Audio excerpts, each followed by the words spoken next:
So the first question is, should trans people be able to play professional sports? What? What the fuck? What? The first question? Yeah, I'm starting out. The first fucking question? I want to know what y'all about, bro. Can Juwanna Mann play Juwanna Mann in the movie? Yeah. We accepted it, didn't we? I guess they fucking can, huh?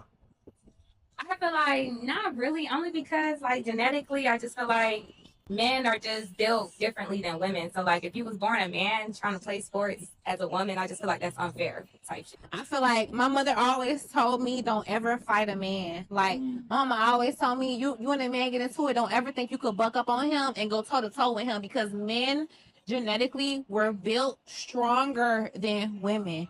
So in sports and certain things, even if I'm the best of the best against a man that's the best of the best, no. No. You know what I'm saying? Like you saying Bolt against Sha'Carri Richardson, it's a no. You saying go blow her out. Yeah, What she win? Well, What she win? I'll say I'm sorry, I didn't want to cut you off. I feel like you spoke first. Go ahead. no, I was just gonna say, I mean, well, for me personally, first and foremost, I do recognize and acknowledge trans people as trans people. I believe that there are different types of women, and trans women are women. There are different types of men, and trans men are men.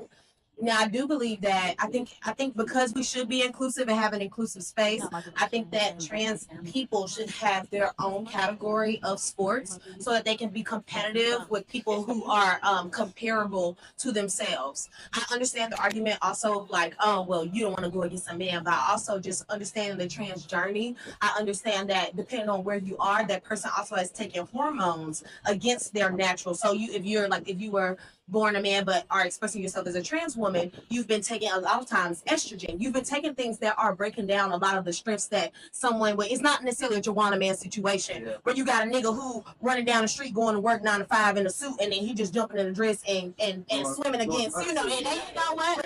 So I do feel like they should be acknowledged and have a space to compete, but I think that it would be safe and even maybe just a little easier for everyone if they also just have just like we have not to be comparable, that not that this is comparable at all, but just like we have like Special Olympics and things like that. Like I would love to watch a category of I would love to watch some trans women box and I would watch that shit. and I feel like also too, just from the marketing side of it, whether people like to acknowledge it or not, there is a market where people love and adore the trans community, whether they hide in secret or in public. So I do feel like there's a market for people to enjoy and consume that type of content. And I think that people support, or even if they secretly or whatever, I just feel like there's enough diaspora for them to be able to monetize and get money and also be recognized and then not have to argue